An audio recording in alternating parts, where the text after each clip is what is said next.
Alhamdulillahirabbil alamin, wassalatu wassalamu ala asyrafil mursalin Muhammadin wa ala alihi wa ashabihi wa man ittaba'ahu ila yaumiddin. Kedepankan yang itu, yang sebelah sini kedepankan. Nah, disyaratkan biar. Kendatipun terjemahan kalimat ataj'alu yang asalnya mengapa sekarang menjadi apakah, hal tersebut sudah direvisi, namun pemahaman terhadap terjemahan awal tidak otomatis ikut direvisi. Karena itu hingga saat ini pandangan adanya protes malaikat itu masih sering muncul di tengah-tengah masyarakat. Itulah salah satu bukti bahwa terjemah bukanlah Al-Quran. Terjemah Al-Quran bukan Al-Quran. Demikian pula tentunya terjemah hadis bukan hadis. Ingin nanti disampaikanlah beberapa contoh pemahaman terhadap hadis, pemahaman lama yang semestinya sudah direvisi, tetapi sulit untuk direvisi pemahaman ini.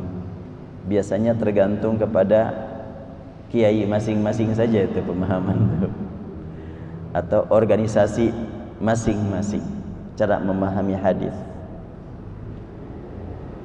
Saya tadi pagi yang ngisi kajian di pengajian rutin Maqdis untuk ya orang-orang yang memang rata-rata terpelajar, dan mereka juga banyak yang sudah tahu bahasa Arab. Saya ambil beberapa contoh pemahaman lama yang sebetulnya menimbulkan perpecahan umat, dan apabila direvisi pemahaman tersebut insya Allah akan mempersatukan umat.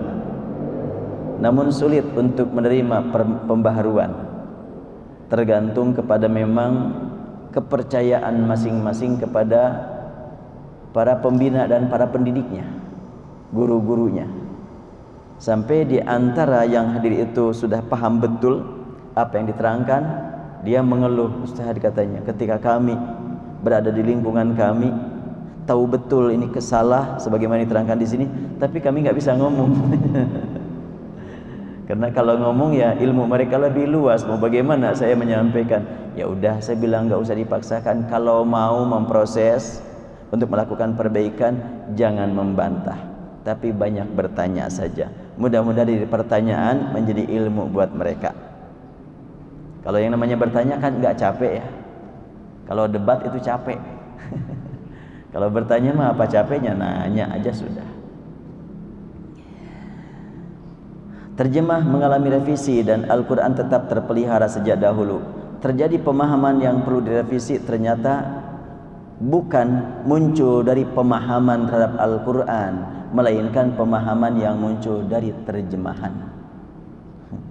Kalimat apakah dengan mengapa muncullah pemahaman, oh malaikat protes. Itu kan munculnya dari makna atau dari pemahaman terhadap terjemah. Alhamdulillah Al-Quran tetap terpelihara dan tidak pernah mengalami perubahan sejak turun hingga saat ini, dan akan tetap terpelihara sampai akhir zaman. Pada kedua terjemahan di atas terdapat kata hendak menjadikan seorang khalifah. Kalimat hendak itu adalah dari penerjemah. Ayat Al-Qur'annya tidak ada kata yang membawa makna kepada hendak, tapi ja'ilun itu kata sifat.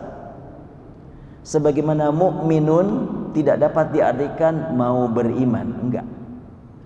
Mukmin itu orang yang beriman tanpa batas waktu, tanpa dipengaruhi oleh waktu. Tapi kalau sayu'minun, mereka akan beriman. Saufa yu'minun, akan beriman. Tapi kalau mukmin itu tidak ada waktunya, tidak ada batasan waktu. Demikian kalimat ja'ilun, tidak ada batasan waktu. Sehingga sampai saat ini hal tersebut terkesan belum terjadi karena ada kalimat hendak.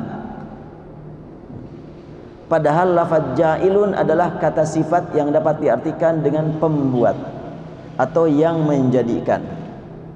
Kata sifat tidak berhubungan dengan waktu tertentu. Jika dihilangkan kata hendak, tentu akan lebih jelas maknanya. bahwa Allah Subhanahu wa taala sejak dahulu hingga saat ini menugaskan kepada hamba pilihannya untuk menjadi khalifah di bumi.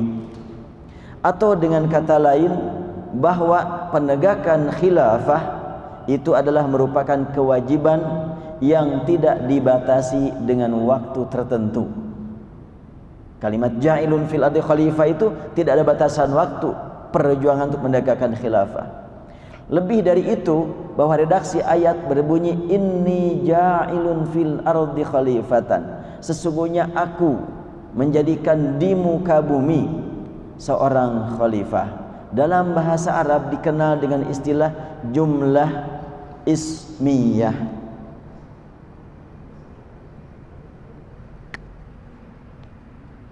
Kalimat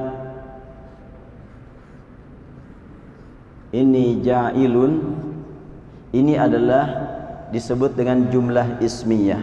Artinya susunan kata terdiri dari subjek dan predikat, dua-duanya di sini adalah isim atau nama. Ada yang disebut dengan jumlah fi'liyah, yaitu aj'alu atau ja'altu. Nah, kalau ja'altu fil ardi khalifah, ini disebut dengan jumlah fi'liyah. Bahasa Indonesia juga mengenal istilah itu, tapi beda isi. Kalimat nominal dan kalimat verbal. Kalimat nominal dalam bahasa Arab terdiri dari subjek dan predikat, sedangkan kalimat verbal dalam bahasa Arab terdiri dari kata kerja dan pelaku. Tapi dalam bahasa kita tidak lazim itu. Pergi dia, makan si bayi. Bukan begitu kan, dalam bahasa kita kan nggak biasa itu. Si bayi lagi makan, udah. Anak lagi pergi, udah. Lagi sekolah. Biasa pelaku dulu baru pekerjaan. Tapi dalam bahasa Arab banyak susunan kalimat terdiri kata kerja dan pelaku. Umpamanya kan, tabarakalladzi biyadihil mulk. Maha suci siapa? Alladzi biyadihil mulku.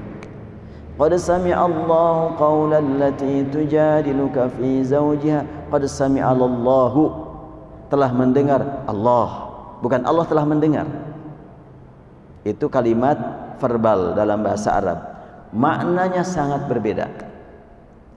Susunan kalimat yang terdiri dari subjek dan predikat memberi makna kesinambungan isi. Alhamdulillah, selamanya segala puji bagi Allah. Nah itu, dzalika alkitabu, selamanya kedudukan Al-Quran begitu tinggi, begitu jauh. Beda dengan kata kerja, dzahaba Muhammadun, telah pergi Muhammad, waktu itu saja, enggak selamanya. Nah, di sini kalimat inni ja'ilun, sesungguhnya aku pembuat, sesungguhnya aku yang menjadikan, berarti tidak ada batasan waktu. Kalau begitu maka khilafah itu selamanya harus ada.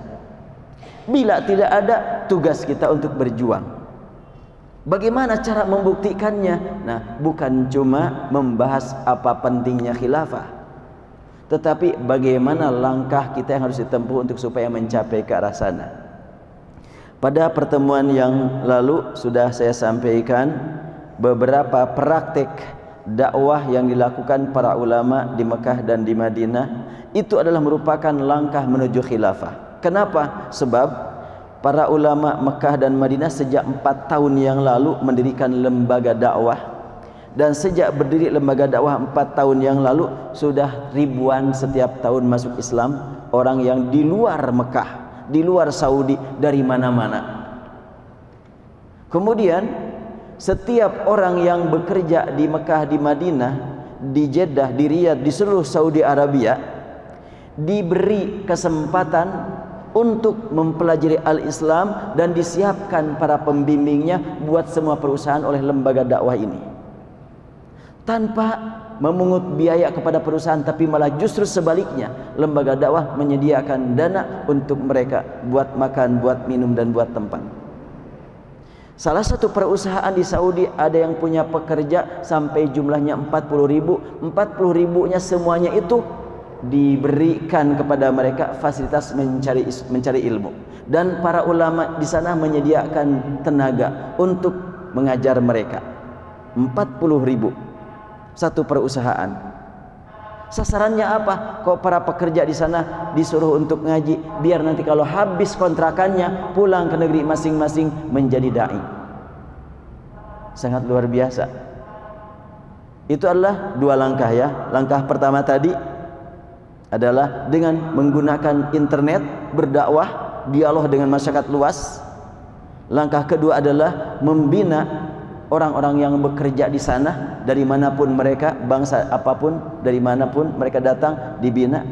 Dan langkah ketiga yang dialami oleh kami sendiri dalam perjalanan umroh dai pada bulan yang lalu. Datang kami ke Mekah malam hari Sabtu, langsung tawaf, sa'i, selesai langsung salat subuh, kemudian pulang. Hari itu juga kita sudah dikunjungi seorang ulama menyampaikan materi pengajian. Besoknya terus, kemudian setelahnya 3 hari kita tinggal di sana, datang rombongan umroh dai dari Jerman. Kemudian beberapa hari kemudian lagi datang rombongan umroh dai dari Spanyol. Tinggal di satu gedung yang sama dengan kita. Waktu kita mau pulang hari Sabtu, datang lagi rombongan umroh dai dari Afrika Selatan. Itu semuanya dibiayai oleh lembaga dakwah. Tempat makan, minum, transportasi, bolak-balik dari tempat tinggal ke Masjidil Haram.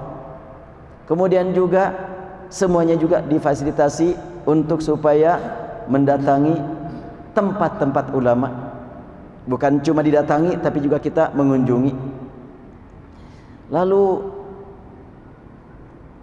kita juga diberi bekal berupa ilmu oleh mereka, berupa VCD, berupa dan lain sebagainya. Bahkan dikasih flash disk semuanya, perpustakaan, ini katanya perpustakaan. Luar biasa mereka.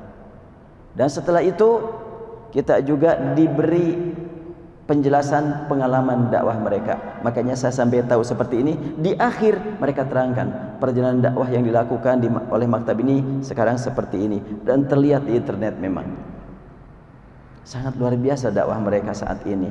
Makanya saya bisa menyimpulkan, mungkin ini kesimpulan yang kontroversi, kalau dulu Sakib Arsilan, seorang budayawan yang lahir di Libanon tahun 1869, wafat tahun 1946, menulis buku berjudul Limadza ta'akhkharal muslimun wa taqaddama ghairuhum. Kenapa umat Islam tertinggal dan orang lain maju? Itu 100 tahun yang lalu. Dengan kemajuan teknologi dan umat Islam mampu memanfaatkan teknologi, mendahului para penemu teknologi dalam memanfaatkannya. Dan sekarang kita bisa berkata berbalik. Dengan apa umat Islam maju dan mengapa non-muslim tertinggal? Diketahui bahwa negara yang dikenal sebagai negara tenang di dunia katanya ada 5. 4 penduduknya muslim, 1 Buddha. Bukankah ketenangan itu adalah merupakan dampak dari kemajuan? Terlepas dari penilaian majunya dari segi apa, yang jelas kalau kemajuan itu adalah untuk ketenangan, untuk keamanan, untuk kesejahteraan, Mekah dan Madinah paling aman. Sampai sewaktu saya sholat duhur di luar Masjidil Haram, pas keluar dari masjid berjajar mobil-mobil mewah, mesinnya hidup tanpa ada orang.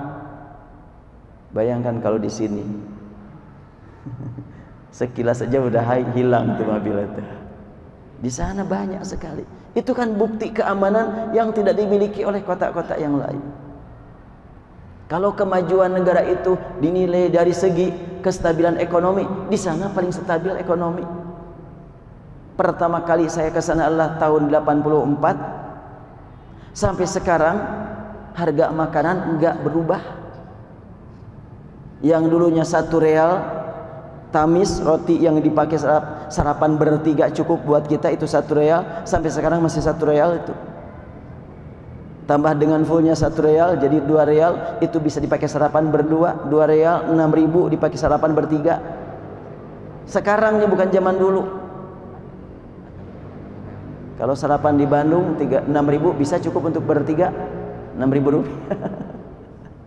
Dan itu 6.000 itu nggak habis juga itu untuk ukuran orang Indonesia. Terus dari segi harga BBM saya nunggu-nunggu dari dulu kapan turun BBM ini.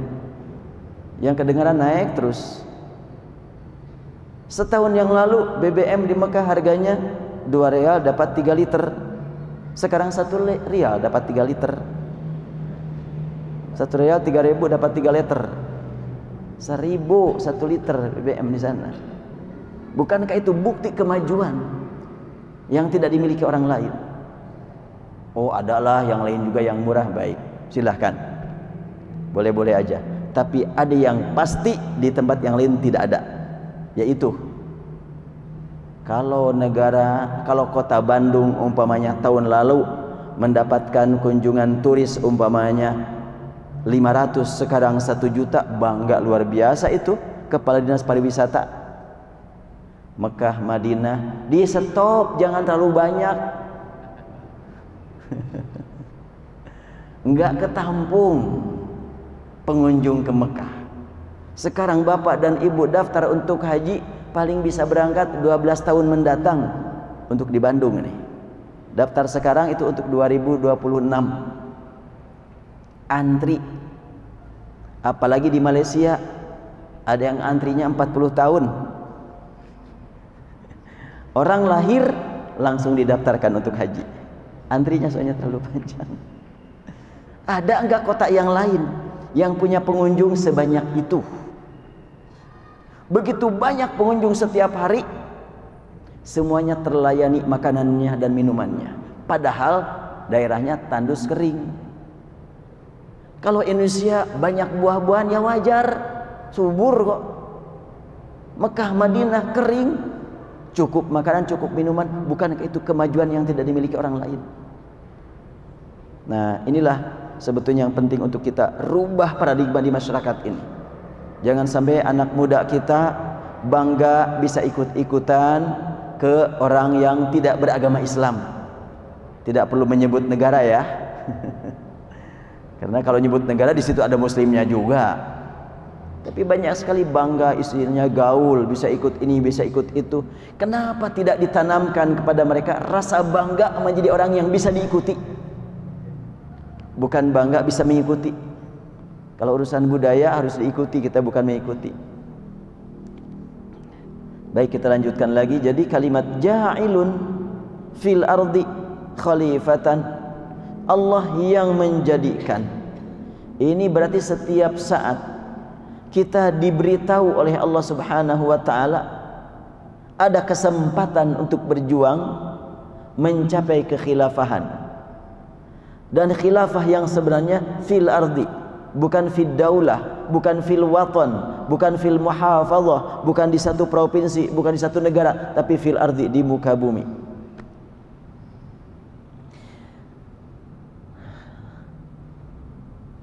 Dalam bahasa Arab dikenal dengan istilah jumlah ismiyah, dan susunan ayat ini berbentuk jumlah ismiyah. Para ulama bahasa berkata, tadullul jumlatul ismiyatu ala thubuti wad dawam. Kalimat nominal dalam bahasa Arab itu memberi makna bahwa kandungan kalimat tersebut tidak mengalami perubahan makna, tidak terbatas oleh waktu. Seperti halnya kalimat alhamdulillah,